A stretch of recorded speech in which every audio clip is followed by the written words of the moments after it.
Hamas ഭീകരർ ഇസ്രായേലിലേക്ക് നടത്തിയ റോക്കറ്റ് ആക്രമണത്തിൽ കൊല്ലപ്പെട്ട ഇടുക്കി കീരിത്തോട് കാഞ്ഞിരന്താനത്ത് സൗമ്യയുടെ ഭർത്താവ് സന്തോഷിനെ ഇസ്രായേൽ പ്രസിഡന്റ് റൂവൻ റിവ്ലിൻ ടെലിഫോണിൽ വിളിച്ച് അനുശോചനം അറിയിക്കുകയുണ്ടായി. സന്തോഷിനോടും മകൻ അഡോണിനോടും മറ്റു കുടുംബാംഗങ്ങളോടും ഇസ്രായേലിലെ മുഴുവൻ ജനങ്ങളുടെയും അനുശോചനം അറിയിച്ച പ്രസിഡന്റ് കുടുംബത്തെ സംരക്ഷിക്കും എന്ന ഉറപ്പും നൽകി. മാത്രവുമല്ല, ഇസ്രായേലിൽ നിന്ന് സൗമ്യയുടെ മൃതദേഹം കേരളത്തിലെത്തിയപ്പോൾ കേരള സർക്കാരിൻ്റെ ഔദ്യോഗിക പ്രതിനിധികളെ അവിടെ കാണാതിരുന്നത് എന്തുകൊണ്ടാണെന്നും അദ്ദേഹം അന്വേഷിക്കുകയുണ്ടായി. ഈ സംശയം ഇസ്രായേൽ ഭരണകൂടത്തിന് മാത്രമല്ല, ഈ വിഷയം പിന്തുടരുന്ന എല്ലാവരുടെയും മനസ്സിൽ ഉയർന്നത് തന്നെയാണ്. സൗമ്യയുടെ മൃതദേഹം സ്വീകരിക്കാൻ ഔദ്യോഗിക നീക്കങ്ങൾ നടത്താതിരുന്ന സർക്കാർ ഹമാസ് ഭീകരരെ ഭയപ്പെടുന്നു എന്ന് തന്നെ പറയാം. അതിൻ്റെ ഉത്തമ ഉദാഹരണമാണ് സൗമ്യയ്ക്ക് ആദരാഞ്ജലി അർപ്പിച്ച് പോസ്റ്റ് ചെയ്ത ഒരു ഖണ്ഡിക തന്നെ തൻ്റെ ഫേസ്ബുക്ക് പോസ്റ്റിൽ നിന്ന് കേരള മുഖ്യമന്ത്രിക്ക് ഡിലീറ്റ് ചെയ്യേണ്ടി വന്നത്. കേരളത്തിൻ്റെ മുൻ മുഖ്യമന്ത്രിക്ക് തൻ്റെ പോസ്റ്റ് പലവട്ടം തിരുത്തിയിടേണ്ടി വന്നത്. പല പ്രമുഖ രാഷ്ട്രീയക്കാർക്കും ഖേദം പ്രകടിപ്പിക്കേണ്ടി വന്നത്. നട്ടെല്ലില്ലാത്ത കേരള രാഷ്ട്രീയ കോമരങ്ങളുടെ പിത്തലാട്ടങ്ങൾക്കിടയിൽ ഇസ്രായേലിൻ്റെ കുലീനത്വവും അവർ സൗമ്യയുടെ മൃതദേഹത്തോടും കുടുംബത്തോടും കാണിച്ച ആദരവും കരുതലും തല ഉയർത്തി നിൽക്കുന്നു. സൗമ്യയുടെ മരണത്തെ തമസ്കരിക്കാൻ പ്രേരകമായ ഇസ്രായേൽ പാലസ്തീൻ സംഘർഷത്തിൻ്റെ സത്യാവസ്ഥയിലേക്കും രാഷ്ട്രീയത്തിലേക്കും കടന്നു ചെല്ലുന്ന സത്യാന്വേഷിയുടെ പുതിയ എപ്പിസോഡിലേക്ക് ഏവർക്കും സ്വാഗതം.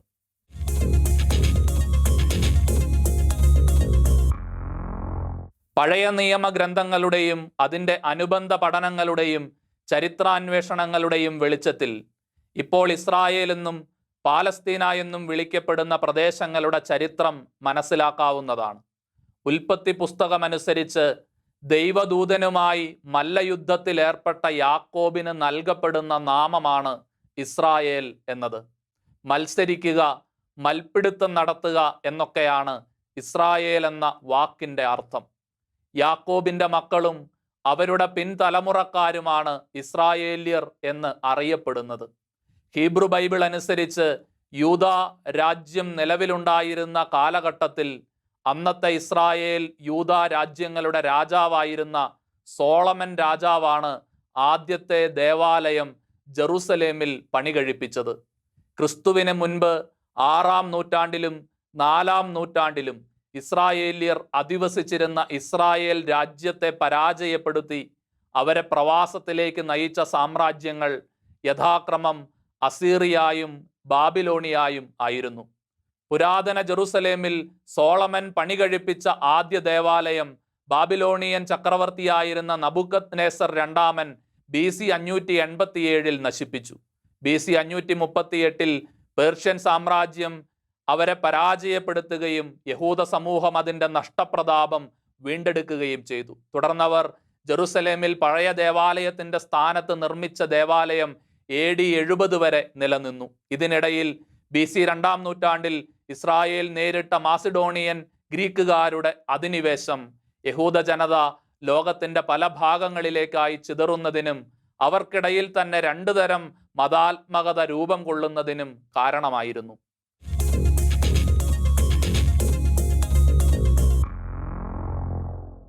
ക്രിസ്തുവിന് മുൻപ് 1-ാം നൂറ്റാണ്ടിൽ രൂപം കൊണ്ട റോമാ സാമ്രാജ്യം ഇസ്രായേൽ കീഴടക്കിയതും യഹൂദർ ഇസ്രായേലിൽ നിന്ന് പലായനം ചെയ്യുന്നതിന് ഒരു കാരണമായിരുന്നു. ഇവിടെ ശ്രദ്ധേയമായ കാര്യം, റോമാക്കാരുടെ അധിനിവേശത്തിന് മുൻപ് വരെ പുരാതന ഇസ്രായേലിൽ താമസിച്ചിരുന്നവരിൽ ഭൂരിഭാഗവും യഹൂദർ തന്നെയായിരുന്നു എന്നതാണ്. നൂറ്റാണ്ടുകളായി അവിടെ അധിവസിച്ചിരുന്നവരായിരുന്നു ഇസ്രായേല്യർ അഥവാ യഹൂദർ എന്നാണ് അതിൽ നിന്ന് നാം മനസ്സിലാക്കേണ്ടത്. റോമൻ സാമ്രാജ്യവും യഹൂദ ജനതയും തമ്മിൽ പലതവണ നടന്ന യുദ്ധത്തിൽ വിജയിച്ചത് റോമാക്കാരായിരുന്നു. റോമാക്കാർ അവരുടെ പ്രവിശ്യയായ പാലസ്തീനായിൽ നിന്ന് യഹൂദന്മാരെ പുറത്താക്കുകയും യഹൂദർ ജെറുസലേമിൽ പണി കഴിപ്പിച്ചിരുന്ന അവരുടെ 2ാമത്തെ ദേവാലയം നശിപ്പിക്കുകയും ചെയ്തു. അതോടുകൂടി വീണ്ടും ലോകത്തിൻ്റെ പല ഭാഗങ്ങളിലേക്കും യഹൂദർ ചിതറിക്കപ്പെടാൻ തുടങ്ങി.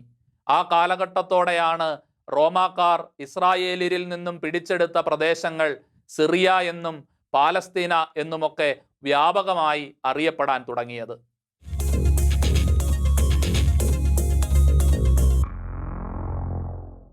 റോമൻ ചക്രവർത്തിയായിരുന്ന കോൺസ്റ്റന്റൈൻ്റെ ഭരണകാലത്ത് ക്രൈസ്തവ വിശ്വാസം ഔദ്യോഗികമായി അംഗീകരിക്കപ്പെടുകയും റോമാക്കാരുടെ ക്രൈസ്തവ മതപീഡനം അവസാനിപ്പിക്കുകയും ചെയ്തു. അതോടെ ജെറുസലേം ഒരു ക്രൈസ്തവ നഗരമായി മാറി.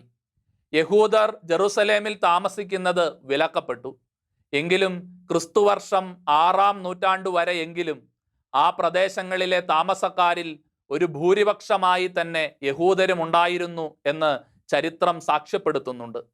7-ാം നൂറ്റാണ്ടോടെ ആ പ്രദേശം ഭരിച്ചിരുന്ന ബൈസന്റൈൻ ഭരണാധികാരികളെ കീഴടക്കിയ അറബ് മുസ്ലിം ഭരണാധികാരികൾ വ്യാപകമായ തോതിൽ ആ പ്രദേശങ്ങളിൽ ഇസ്ലാം പ്രചരിപ്പിച്ചു.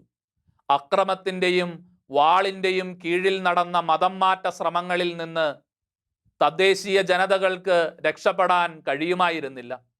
വിശ്വാസം സംരക്ഷിക്കാനായി ആ കാലഘട്ടത്തിലും കുറേയേറെ യഹൂദർ അവിടെ നിന്ന് പലായനം ചെയ്തിട്ടുണ്ട്. ദേശം വിട്ട് ഓടിപ്പോയ ക്രൈസ്തവരും കുറവല്ല. ശേഷിച്ചവർ നിർബന്ധിത മതപരിവർത്തനത്തിന് വിധേയരായി അവിടെ തന്നെ തുടർന്നു. യഹൂദരുടെ ദേവാലയം നിലനിന്നിരുന്ന സ്ഥലവും ക്രൈസ്തവരുടെ പുണ്യസ്ഥലങ്ങളും ഇസ്ലാം ഭരണകൂടം കൈയടക്കി. അവിടേക്കെത്തിയിരുന്ന തീർത്ഥാടകർ വിവിധങ്ങളായ ദുരിതങ്ങൾ അനുഭവിച്ചു തുടങ്ങിയ പശ്ചാത്തലത്തിലാണ് യൂറോപ്പിലെ ക്രൈസ്തവ രാജാക്കന്മാർ കുരിശ് യുദ്ധങ്ങൾക്ക് മുതിർന്നത്. വിശുദ്ധ സ്ഥലങ്ങളുടെ വീണ്ടെടുപ്പായിരുന്നു കുരിശ് യുദ്ധങ്ങളുടെ ഒരു ഉദ്ദേശം. എന്നാൽ ധാർമ്മികമല്ലാത്ത പല നടപടികളും കുരിശ് യുദ്ധക്കാരുടെ ഭാഗത്ത് നിന്ന് ഉണ്ടായി എന്നതും നിഷേധിക്കാനാവാത്ത ഒരു ചരിത്ര സത്യം തന്നെയാണ്. എങ്കിലും കുരിശ് യുദ്ധങ്ങൾക്ക് ന്യായീകരിക്കാനാകുന്ന അതിശക്തമായ കാരണങ്ങളുണ്ടായിരുന്നു. മാത്രവുമല്ല, കുരിശ് യുദ്ധങ്ങളിൽ ഭൂരിപക്ഷവും വിജയം കാണുകയുണ്ടായില്ല. അതുമാത്രമല്ല, യോദ്ധാക്കളെല്ലാം തന്നെ അതിക്രൂരമായി വധിക്കപ്പെടുകയും ചെയ്തിട്ടുണ്ട്.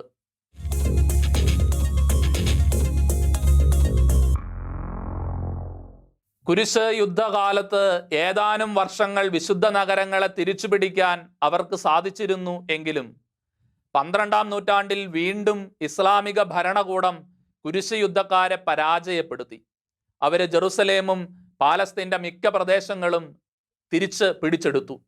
പിന്നീട് മാംലൂക്ക് ചക്രവർത്തിമാരും 16-ാം നൂറ്റാണ്ട് മുതൽ ഓട്ടോമാൻ തുർക്കികളും പലസ്തീൻ പ്രദേശത്തെ പിടിച്ചെടുക്കുകയും ഭരിക്കുകയും ചെയ്തു പോന്നു. 1917 ഒന്നാം ലോകമഹായുദ്ധത്തിന്റെ അവസാനത്തിൽ ഒട്ടോമൻ സാമ്രാജ്യത്തിന്റെ പരാജയത്തെ തുടർന്ന് ബ്രിട്ടീഷ് സേന ഒട്ടോമൻ നിയന്ത്രണത്തിലുണ്ടായിരുന്ന പലസ്തീൻ പിടിച്ചടക്കി. ഒട്ടോമൻ സേനയെ പരാജയപ്പെടുത്തിയതിനു ശേഷം 1918 ഒട്ടോമൻ സിറിയയിൽ ബ്രിട്ടൻ ഒരു സൈനിക ഭരണകൂടം സ്ഥാപിച്ചു. 1920 ഒട്ടോമൻ സിറിയ വിഭജിക്കുകയും ഫ്രാൻസും ബ്രിട്ടനും അത് വീതിച്ചെടുക്കുകയും ചെയ്തു. ബ്രിട്ടന്റെ കീഴിൽ വന്ന പ്രദേശങ്ങൾ ബ്രിട്ടീഷ് പാലസ്തീൻ എന്ന പേരിൽ അറിയപ്പെട്ടു. 1948 വരെ ഈ പ്രദേശങ്ങൾ ബ്രിട്ടീഷുകാരാണ് ഭരിച്ചത്.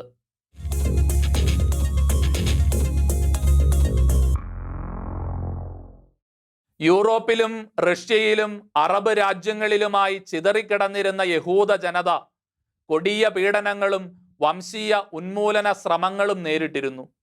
വിശദമായ ചരിത്ര പഠനങ്ങൾ ഏറ്റവും കൂടുതൽ വേട്ടയാടപ്പെട്ട ജനതകളിൽ ഒന്നാമത്തേത് യഹൂദരാണ് എന്ന് നമ്മെ ബോധ്യപ്പെടുത്തുക തന്നെ ചെയ്യും.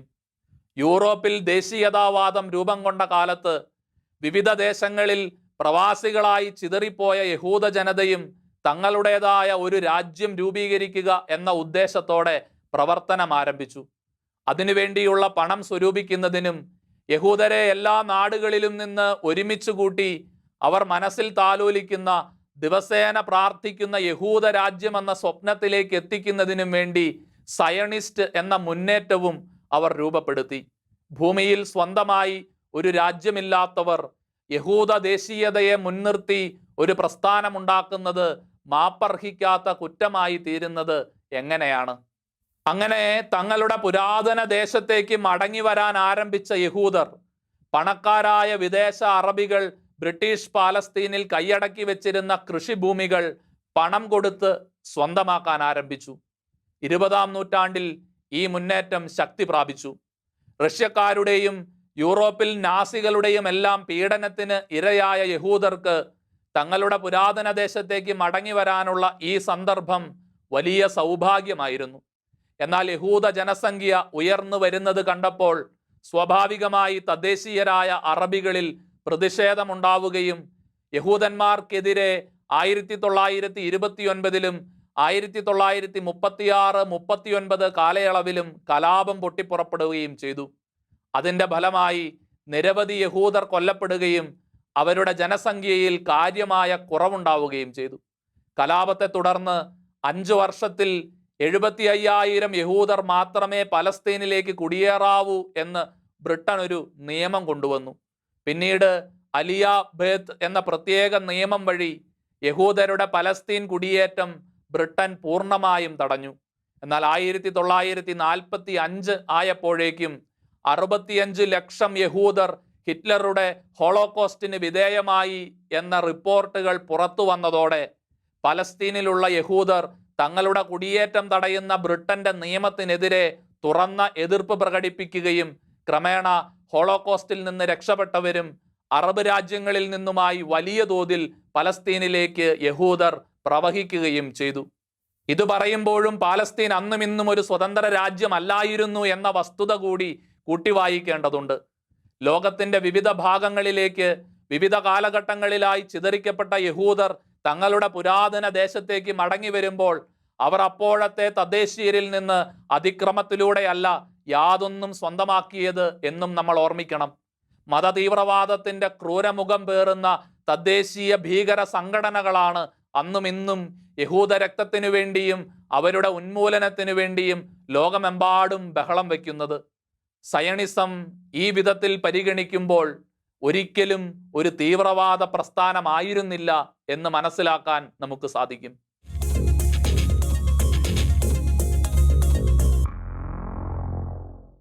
ഒന്നാം ലോകമഹായുദ്ധത്തിന്റെ അവസാനത്തോടുകൂടിയാണ് പാലസ്തീൻ ദേശീയവാദ സംഘടനകൾ ആദ്യം രൂപം കൊള്ളുന്നത്.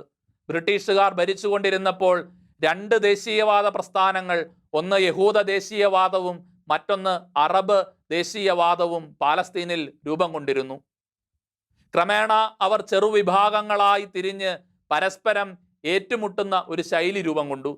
അനുദിനം വർദ്ധിച്ചു വന്ന അറബ് യഹൂദ പ്രശ്നങ്ങളുടെ പരിഹാരത്തിനു വേണ്ടി ബ്രിട്ടീഷ് പലസ്തീൻ ഭരിച്ചുകൊണ്ടിരുന്ന ബ്രിട്ടീഷ് ഭരണകൂടം അന്താരാഷ്ട്ര പ്രശ്നങ്ങൾ ചർച്ച ചെയ്യുന്നതിനും പരിഹരിക്കുന്നതിനും വേണ്ടി 2-ാം ലോക മഹായുദ്ധം കഴിഞ്ഞപ്പോൾ രൂപം കൊണ്ട ഐക്യരാഷ്ട്ര സഭയെ സമീപിച്ചു. അതിൻ്റെ ഫലമായി 1948-ൽ ഐക്യരാഷ്ട്ര സഭയുടെ മധ്യസ്ഥതയിൽ അമേരിക്ക, സോവിയറ്റ് യൂണിയൻ എന്നിങ്ങനെ വിവിധ വൻ ശക്തികളുടെ അംഗീകാരത്തോടെ ഇസ്രായേലും പാലസ്തീനുമായി 2 രാജ്യങ്ങൾ രൂപീകരിക്കാം എന്ന നിലപാട് UN സ്വീകരിച്ചു. എന്നാൽ ഇസ്രായേൽ അത് അംഗീകരിച്ചപ്പോൾ അറബ് ദേശീയതാവാദികൾ ഈ വിഭജനത്തെ അംഗീകരിക്കാൻ കൂട്ടാക്കിയില്ല.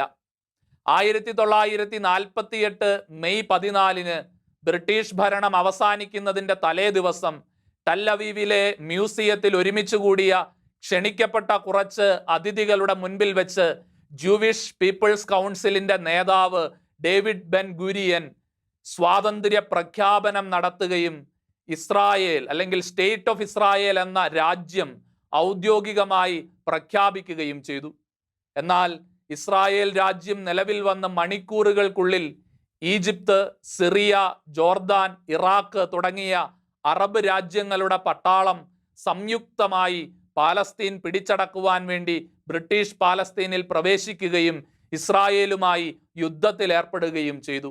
പുതിയതായി രൂപം കൊണ്ട ഇസ്രായേൽ എന്ന ചെറു രാജ്യം അവരുടെ സർവശക്തിയും ഉപയോഗിച്ച് അറബ് പട്ടാളത്തെ പ്രതിരോധിക്കുവാനും തിരിച്ചടിക്കുവാനും തുടങ്ങി. എന്തു വില കൊടുത്തും അറബ് ലീഗിന്റെ പട്ടാളത്തെ പ്രതിരോധിക്കണം എന്നുള്ള നിർദ്ദേശം ഇസ്രായേൽ അവരുടെ പൗരന്മാർക്ക് നൽകിയിരുന്നു. 1948 മെയ് 15 തുടങ്ങിയ ഈ യുദ്ധം 1949 മാർച്ച് 10 വരെ നീണ്ടുനിന്നു. യുദ്ധത്തിൽ ഇസ്രായേൽ വിജയിക്കുകയും ഇസ്രായേൽ എന്ന രാജ്യം അങ്ങനെ നിലവിൽ വരികയും ചെയ്തു. യുദ്ധാവസാനം ഇസ്രായേൽ രൂപീകരിക്കുവാൻ വേണ്ടി ഐക്യരാഷ്ട്രസഭ നിർദ്ദേശിച്ച പ്രദേശങ്ങൾ മാത്രമല്ല, പലസ്തീൻ എന്ന രാജ്യം രൂപീകരിക്കുവാൻ വേണ്ടി നിർദ്ദേശിച്ച കുറച്ച് പ്രദേശങ്ങൾ കൂടി ഇസ്രായേൽ പിടിച്ചടക്കുകയുണ്ടായി.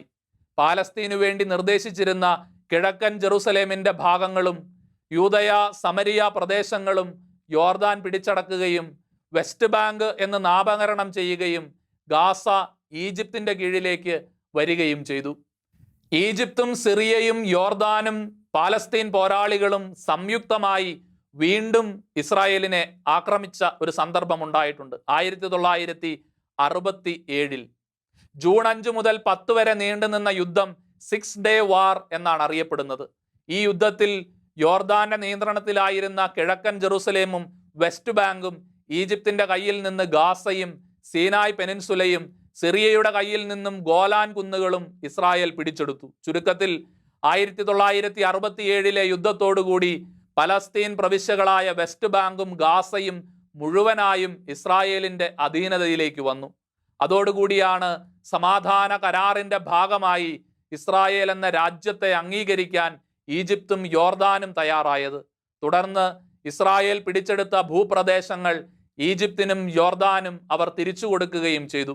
ഇസ്രായേലിനെ അംഗീകരിക്കാൻ തയ്യാറാകാത്ത സിറിയയുടെ ഗോലാൻ കുന്നുകൾ ഇന്നും അവർ തിരിച്ചു കൊടുത്തിട്ടില്ല. 1993 ഓസ്ലോ കരാർ പ്രകാരം പലസ്തീൻ ലിബറേഷൻ ഓർഗനൈസേഷനും ഇസ്രായേലും പരസ്പരം അംഗീകരിച്ചുകൊണ്ട് പലസ്തീൻ പ്രദേശങ്ങൾക്ക് സ്വയംഭരണം നൽകുവാനുള്ള ശ്രമങ്ങൾ ആരംഭിച്ചിരുന്നു. അതിൻ്റെ ഭാഗമായി 1994 ഇസ്രായേൽ പട്ടാളം ഗാസ സിറ്റി വിടുകയും ഗാസ മുനമ്പ് പലസ്തീനിയൻ അതോറിറ്റിയുടെ കീഴിലാവുകയും ചെയ്തു. 2005 ഇസ്രായേൽ പൂർണ്ണമായും ഗാസയിൽ നിന്ന് പിൻവാങ്ങി.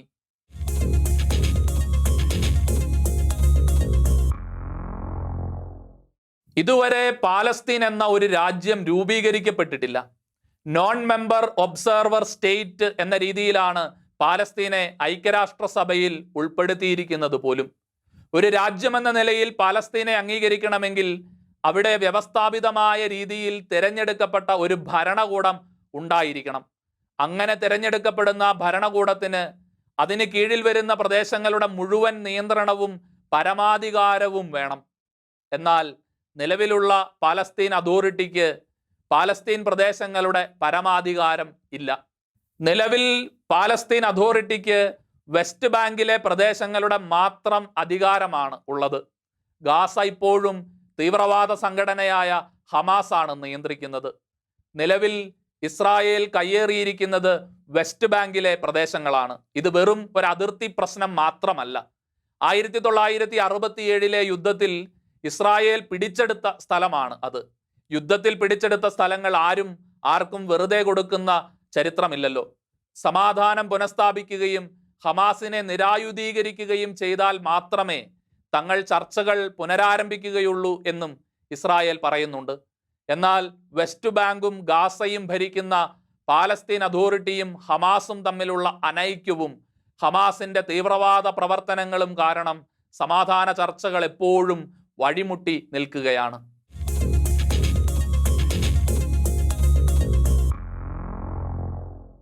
(2005) ഇസ്രായേൽ ഗാസയിൽ നിന്ന് പിൻവാങ്ങിയതിനെ തുടർന്ന് നടന്ന ഇലക്ഷനിൽ ഹമാസ് ഭൂരിപക്ഷം നേടി. മറ്റൊരു രാഷ്ട്രീയ പാർട്ടിയായ ഫത്താഹിനോട് ചേർന്ന് അവർ അധികാരത്തിലെത്തിയ ഹമാസ് ഓസ്ലോ കരാർ അംഗീകരിക്കില്ല എന്നും ഇസ്രായേലിനെ അംഗീകരിക്കില്ല എന്നും പ്രസ്താവിച്ചു. പിന്നീട് നടന്ന ആഭ്യന്തര യുദ്ധത്തിൽ ഹമാസും ഫത്താഹും തമ്മിൽ ഏറ്റുമുട്ടി. 2006 2007 ഇടയിൽ നടന്ന ഈ ആഭ്യന്തര യുദ്ധത്തിൽ 100 കണക്കിന് പലസ്തീനികൾ കൊല്ലപ്പെട്ടു. തുടർന്ന് ഹമാസ് ഗാസയുടെ പൂർണ്ണ നിയന്ത്രണം ഏറ്റെടുത്തു. ഇസ്രായേലും ഈജിപ്തും ജോർദാനും ഒക്കെ ഹമാസിനെ പലസ്തീനിയൻ ഭരണകൂടമായി അംഗീകരിച്ചിട്ടേയില്ല. ഹമാസിനെതിരെ അവർ വിലക്കുകൾ കൊണ്ടുവന്നിട്ടുണ്ട്. ഹമാസിന്റെ നിയന്ത്രണത്തിലുണ്ടായിരുന്ന ഗാസയുടെ സാമ്പത്തിക വ്യവസ്ഥ പൂർണ്ണമായും തകർന്നു. പലരും അവിടെ നിന്ന് പലായനം ചെയ്തു. തങ്ങൾക്കെതിരെ സംസാരിക്കുവാൻ ഹമാസ് ആരെയും അനുവദിച്ചില്ല. മാത്രമല്ല, തങ്ങളാണ് ശരിയെന്ന് വരുത്തുവാൻ അവർ ഇസ്രായേലിനെ പലവട്ടം ആക്രമിക്കുകയും ചെയ്തു. ഈ യുദ്ധങ്ങൾ കൂടുതൽ പ്രശ്നങ്ങൾ സൃഷ്ടിച്ചു. പട്ടിണിയും തൊഴിലില്ലായ്മയും പെരുകി. ധാരാളം പേർക്ക് ജീവൻ നഷ്ടപ്പെട്ടു. ധാരാളം ആളുകൾ അഭയാർത്ഥികളായി തീർന്നു. ഈ ഹമാസാണ് പലസ്തീൻ അതോറിറ്റിയുടെ ഭരണത്തിലും ഇസ്രായേലിന്റെ നിയന്ത്രണത്തിലുമുള്ള കിഴക്കൻ ജെറുസലേമിലെ പ്രശ്നങ്ങൾ മറയാക്കിക്കൊണ്ട് ഗാസയിലിരുന്ന് ഇസ്രായേലിനെ ആക്രമിക്കുന്നത്. ആയിരക്കണക്കിന് മിസൈലുകളാണ് ഹമാസ് ഇസ്രായേലിനെതിരെ തൊടുത്തുകൊണ്ടിരിക്കുന്നത്. മികച്ച പ്രതിരോധമുള്ള ഇസ്രായേൽ ഇവയിൽ ഭൂരിഭാഗവും തടയുന്നുണ്ട്. തടയാൻ കഴിയാതെ പോയ ഇത്തരത്തിലൊരു മിസൈലാണ് സൗമ്യയുടെ ജീവൻ അപഹരിച്ചത്. ഹമാസ് ഈ ആക്രമണങ്ങളെല്ലാം നടത്തുന്നത് ജനങ്ങൾ തിങ്ങിവസിക്കുന്ന മേഖലകളിൽ നിന്നാണ്. അതിനാൽ തന്നെ തിരിച്ചാക്രമിക്കുക എന്നത് ഇസ്രായേലിനെ സംബന്ധിച്ചിടത്തോളം ദുഷ്കരമായ ഒരു വസ്തുതയാണ്. കുട്ടികളെയും സാധാരണക്കാരെയും ഒക്കെ മറയാക്കിക്കൊണ്ട് ഹമാസ് അഴിച്ചുവിടുന്ന ഇത്തരം ആക്രമണങ്ങൾ തികച്ചും ഭീരുത്വമാണ്. എങ്കിലും തിരിച്ചാക്രമിക്കുമ്പോൾ ആ ടാർഗറ്റിൽ നിന്ന് ഒഴിഞ്ഞു പോകുവാൻ ഇസ്രായേൽ സേന അവിടെയുള്ള ജനങ്ങൾക്ക് മുന്നറിയിപ്പ് നൽകാറുമുണ്ട്.